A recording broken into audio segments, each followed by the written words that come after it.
Hello there, this is Steve here in Sydney on the Gnosis website, truebluehealer.com, where you can get assistance from the Divine Spark, a second intelligence that will assist you in fighting your way through the mis and disinformation that is avalanched upon you, seemingly more and more hectically to the point of exhausting you, I know. So, as a way of navigating through all that, where you are shown what you need to know personally for your personal growth. It's called layman's gnosis. It takes 20 minutes. There's immediate physical evidence that you have changed, something's changed, and things change dramatically after that in just a few days. So that's lay gnosis for you. 20 minutes, it's for free. And you may as well give it a go. It won't hurt you. No one's ever complained about it. So always take some that you can get for free off the internet. That's what I say. I want to tell you today about the overburdened and collapsing education system of the Western world, which just cannot cope with the influx of third world migrants ushered in by Barbara Lerner Specter, one of the proxies working for George Soros to destroy the Western world. The education system is now so grossly overloaded with inappropriate people who really shouldn't be attending school, that the schools are being buried, they're being snowed under with pupils that are not even toilet trained at age 5 when they go to school. Okay?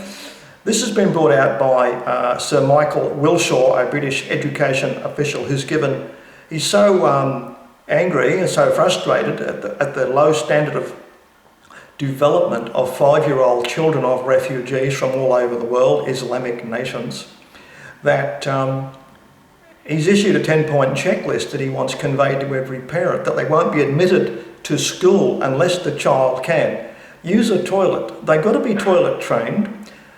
They have to know their names and respond to them. 5-year-old kids of refugee parents don't even know their own names. Can you believe it?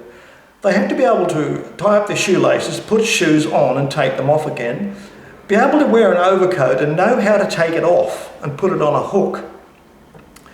5-year-old kids can't learn this when they come from Islamic countries. It's too hard for them. It gets insanely worse. It's like reading a Monty Python sketch practically. Some of the other requirements going on the checklist include being able to sit still, to know the meaning of the word no, which my dog knew when he was 7 or 8 weeks old. Children 5 years old from the Islamic world don't know this in Birmingham schools in the UK. Okay? Another requirement by not Sir Humphrey Appleby, it's Sir Michael Wilshaw. Got to get this right. Sir Michael Wilshaw said, they need to know before they come to school what a book is and how to open the book, and after you've opened the book, what to do with the book. That's what 5-year-olds need to know before they come to British schools. Because the great majority of them don't know these things, which shows just how dull and feeble-minded their parents are and their upbringing is. Doesn't it? Now, there's no way in the world this is going to be any kind of a boost or any kind of infusion of new genes from the outside world into Europe, is it? Obviously. These are people who have been inbred for 1400 years in the Islamic world, marrying their cousins endlessly. And that's locked in all kinds of lowering intelligence problems, mental illnesses such as depression and schizophrenia, learning disabilities, and just slowness and retardation. They fill the handicapped homes of Britain. They are disproportionately represented by a factor of about 20 in British handicapped homes. Okay, that's Pakistanis. Okay, the most inbred, most cousin-married race on earth. Okay, and they're turning up for special treatment at British schools, where the white kids, the few remaining white kids actually get neglected, educationists are telling us. Sir Michael Wilshaw is recording and proclaiming the slide of British education to third world standardism. The great majority of the milestones that typically achieved well before age of 5 just don't happen with Islamic peoples from the third world, okay? But he can't actually say that because of political correctness, as usual. So he refers to them as the poorest children, the poor children, all these funny code words, inner city children, that sort of thing. Youths, he calls them youths, you see. Anything but non-white. That's what he really means. The white kids don't have this problem, but all these other people do. And we have 25 different code names for them, so we can't be called racist. But the fact is, there's a racial divide in intelligence and learning ability. It's as simple as that, whether you like it or not. And the Islamic world has created a race of, for want of a better phrase, I'll put this brutally, congenital idiots with 1400 years of inbreeding, which is why, say for example, Somalis, who run all the criminal gangs in the streets of England, the Somalis have the highest rate of mental illness in the world and the lowest average IQ, 67. They are never going to be employable, integratable into any European society. They're going to be on benefits for the rest of their life with a roof over their head costing possibly £1 million. That's literally happening in England today. I'm quite sure there's English people who are more deserving, who are down on their luck, who need such accommodation and such support. But no, going to give it to third world people we don't even know, who've got no hope of ever contributing. And we're going to look after them cradle to grave. It's getting so bad in Sweden that the intake of migrants just in the last year, 2015, it's been calculated what it's going to cost to support them cradle to grave in socialist Sweden. And the cost is, wait for it, the cost in Sweden is 14 times the Swedish defence budget. That's what it's going to cost to support last year's intake of Muslim immigrants. Okay? That's what it's going to cost. Obviously, this is not going to happen. Something's got to be changed. Big time, okay? Something's got to be changed. Attitudes and policies are going to have to change big time. Now, the politically correct UK Daily Mail had this article about the 10, 12 points, bulletin points requirements that are going to have to be forced on refugees sending their kids to British schools in Birmingham and the like. And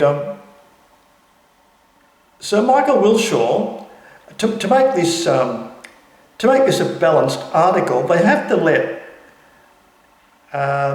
someone contradict them at the end of the article. So Michael Wilshaw has to be contradicted by somebody to make it look like balanced news, you see.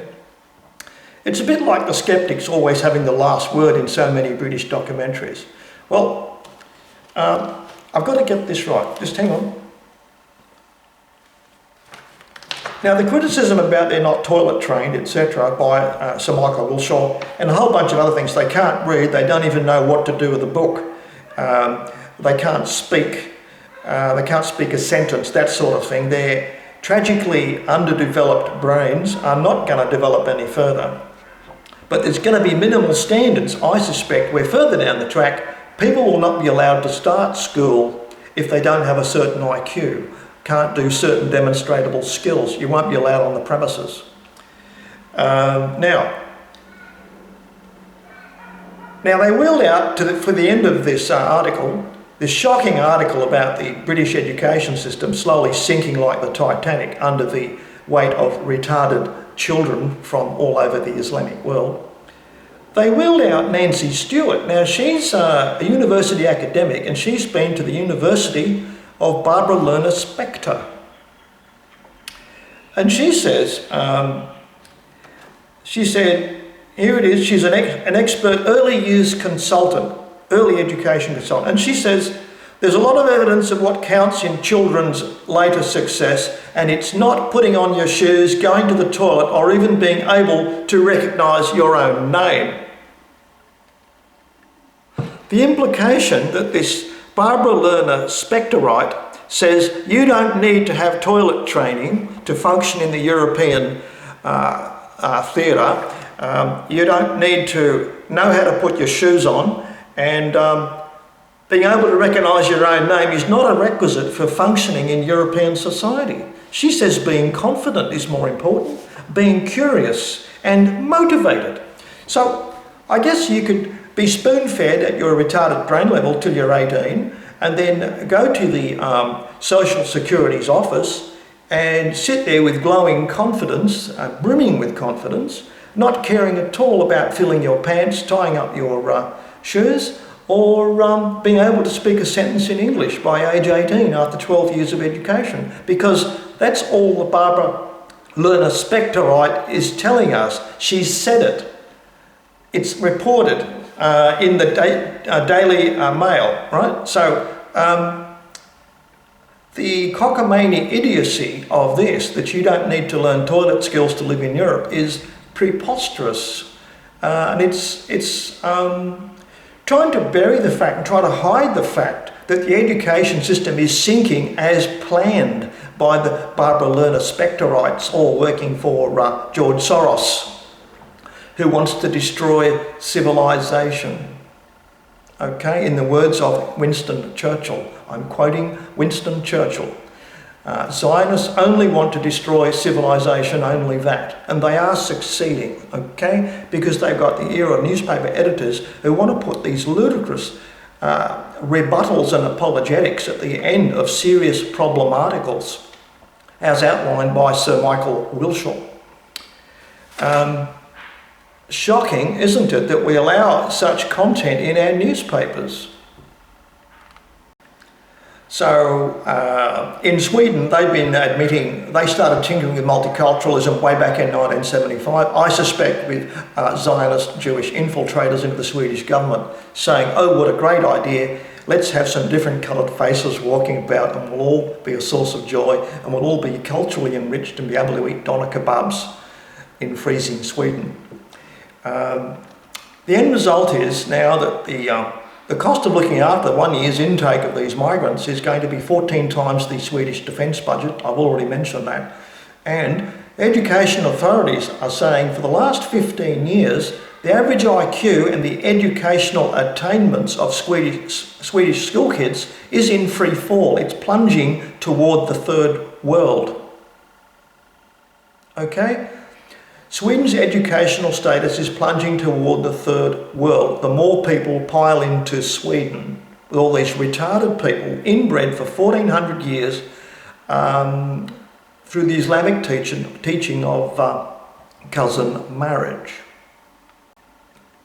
And by the way, we're doing the same thing here in Australia. You may have heard the government here is beating its chest that we've been unexpectedly successful getting our population to jump from 22 million to 24 million just the other day in a couple of years. It's truly amazing. And in the little video put out by the Bureau of Statistics, we are told that the last million people are all Muslims, inbred for 1400 years. They are the people filling our jails, filling our handicapped institutions. And at the same time, the brilliant academics from university can't figure out in Australia why our educational attainment is slipping down and down and down the international ladder, just like Sweden. While all the monocultural societies, Japan and China, are staying rock steady. So the academics can't quite figure it out yet, but we're still manacled in political correctness here. We can't say anything about race, ethnicity, that sort of thing. So it's a bit of a problem, is PC. I've put this article in a robot read video directly connected to this video, but I'm seeing so many things. The matter is a target-rich environment in the sense that I could spend all day making videos to highlight these things and I would be exhausted trying to make 5 videos a day. The ongoing tragedy, the slow death of Europe at the hands of its own collaborationist, incompetent, quizzling academics who have sold out to radical Islam, is importing well, inbred, cousin-bred people with spectacularly low IQs into Europe to make them utterly useless and be a total burden on the system. So, excrement on public toilet floors everywhere. There's a cologne crime wave every day in Europe now. It's become the norm. They're going to have police forces 10 times bigger, or stop punishing Muslims altogether and just give them free rein committing street crime. Okay? That's all they can do. Only a couple of options. A third option would be to shoot them, save a lot of paperwork and stuff like that, but we'll have all the do-gooders come out of the woodwork, and we should give them a second chance and a third chance and a fourth chance and a fifth chance, when the true solution is to get genetic criminals inbred for 1400 years and to give them indefinite detention in a penal colony, I think. They're going to have to do that to put undesirable people. It's been done before historically, it can be done again today, better. Okay, so I'll just give you this article to run through. It's at a little robot read, and I'll leave you now. Okay, Steve here in Sydney. Over and out.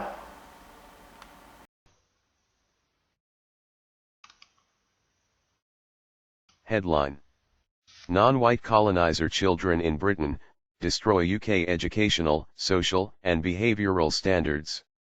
The rapid influx of non-white colonizers into Britain and their resultant swamping of the junior schooling system has led to a shocking decline in the literacy, behavioural and social standard of school entrants in that country. News of the incredible decline was carried by the UK's Daily Mail, which of course presented it while pretending that there was no racial aspect to the issue at all, in a report which quoted the head of Britain's Office for Standards in Education, Children's Services and Skills, Ofsted, Sir Michael Wilshaw. Headline: The 10 skills a child must have by the time they start school, including being toilet trained and talking in sentences. Ofsted call for a checklist to be issued to all parents. The report revealed that Wilshaw warned that too many youngsters have been starting their education unable to use the toilet, like their parents, follow simple instructions or even make themselves understood. Wilshaw said, parents should be issued with a 10-point checklist of skills that their children must master before their first day at school. This checklist of basic requirements, which obviously are now lacking in the new set of children entering British schools for the first time, are as follows. Children should be able to sit still and listen, to be aware of other children, to understand the word no, and the boundaries it sets for behavior. My dog knew that at 8 weeks of age. To understand the word stop, and that such a phrase might be used to prevent danger. To be potty trained and able to go to the loo. To recognize their own name, seriously. My dog knew that at 8 weeks. To speak to an adult to ask for help. To be able to take off their coat and put on shoes. To talk in sentences, and to open and enjoy a book. Seriously. Open a book needs to be taught to these kids. The implication of this checklist is, naturally, that children now entering the UK school system are of such a low standard that they do not even know their own names, are unable to utilize toilets, like their parents, unable to talk in the most basic fashion, and have never even seen a book, being unable to even open one. Yes, you heard that correctly.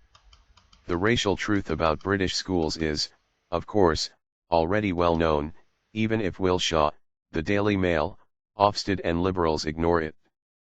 For example, in February 2014, it emerged from official UK government figures that white British children have been effectively ethnically cleansed from most schools in Greater London, Birmingham, Manchester, and parts of South Yorkshire and East Lancashire, with no less than 1,755 institutions, or 1 out of 9 schools across the country, now having majority non-English speaking pupils. News of the incredible decline was carried by the UK's Daily Mail, which of course presented it while pretending that there was no racial aspect to the issue at all, in a report which quoted the head of Britain's Office for Standards in Education, Children's Services and Skills, Ofsted, Sir Michael Wilshaw. The closest Wilshaw and the Daily Mail report came to revealing the true cause of the incredible slide into third world standardism came with his remark, that only a third of youngsters from low-income backgrounds reach key development milestones by the age of 5. The poorest children are less likely to be able to follow instructions, make themselves understood or manage their own basic hygiene. By age 5, many children have started reading simple words, talking in sentences and can add single numbers. But far fewer of the poorest children can.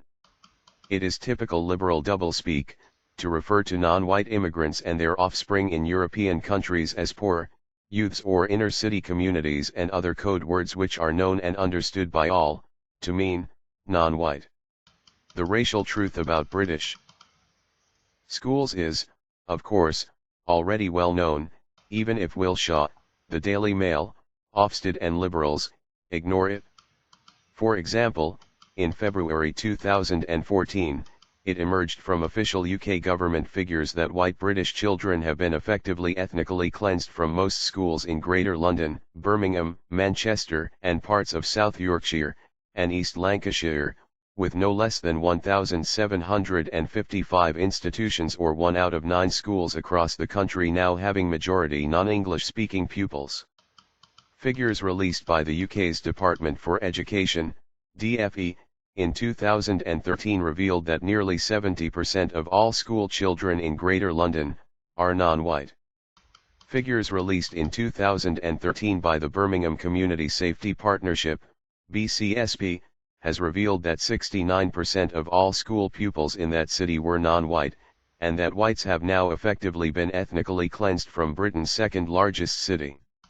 It is therefore clear that the wholesale ethnic cleansing of white British children from UK schools and their replacement with the children of non-white colonizers has led to the wholesale importation of third world culture and standards, or lack of. It is also conclusive evidence that the liberal mania which believes that third worlders stop being third worlders, once their environment is changed, is an outright lie. That's the very disproven but utterly persistent communist blank slate theory, that we are born blank slates, and intelligence, personality and even gender is installed by society's prejudices, though utterly refuted by twin studies, that even our political persuasions are genetically inherited. Stalin shot geneticists who challenged this communist pet theory, it's the basis of the LGBT movement, and swallowed by millions of gullible liberal academics. Now speaking of gullible academics, a Daily Mail footnote, added for politically correct balance, from an academic with at least 3 crackpot PhDs, Nancy Stewart. Early years consultant, Nancy Stewart, from the University of Barbara Lerner Spector, contradicted Sir Michael, saying there is a lot of evidence about what counts in children's later success, and it is not putting on your shoes, and going to the toilet, or even being able to recognize your name. It is things like being confident, being curious, and motivated. So, according to the university academic, Nancy Stewart, confidence and motivation and curiosity trumps toilet training, shoelace tying and knowing one's name. Those are just not necessary skills in modern Europe, apparently, not needed, we assume, to even get benefit payments. In fact, it should actually help to get state benefits, to be so profoundly deficient, with supreme confidence at the interview. This is the cultural enrichment promised by all the Lupa left-wing liberals promoting mass immigration. The Barbara Lerner Spectors. It's to ensure white people's survival, she claims. They won't make it, without being buried in these third world people with subnormal IQs and 1400 YRS of inbreeding. But hypocritically, Israel won't take any of its own survival medicine, and dump Somali Africans on Sweden. Meanwhile, in Scandinavia, non-white invasion crashes the Swedish IQ.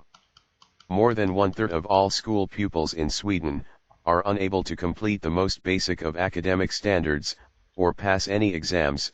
A new report has revealed the direct result of the mass non-white invasion of that country and the subsequent flooding of its school system by hordes of low IQ third worlders. According to the report, the failure rate among Swedish 15-year-olds is now 34%, higher than the international average of 28%. Compared to the number of students in Sweden, this works out at around 30,000 15-year-olds. The magazine Lärarnas Tidning, added that the numbers did not come as a surprise to educational authorities in Sweden. According to that paper, educational attainment levels in Swedish schools have been in free fall for a decade and a half. As the OECD report said, Sweden has seen dramatic increases in the percentage of low achievers in all subjects since 2000. And it's happening in Australia too, just reaching a population of 24 million. The Bureau of Stats revealed, the last million or so babies is third world Muslims, who have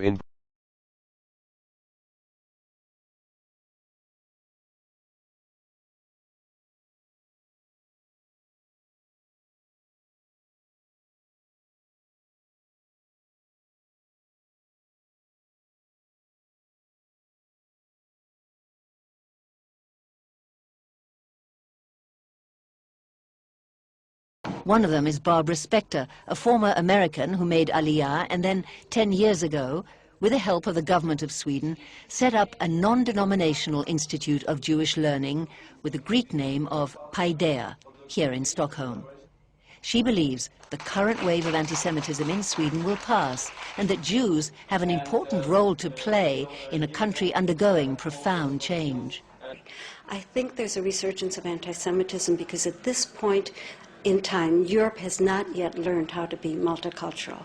And I think we're going to be part of the throes of that transformation, which must take place. Europe is not going to be the monolithic societies that they once were in the last century. Jews are going to be at the center of that. It's a huge transformation for Europe to make. They are now going into a multicultural mode, and Jews will be resented because of our leading role. But without that leading role and without that transformation, Europe will not survive.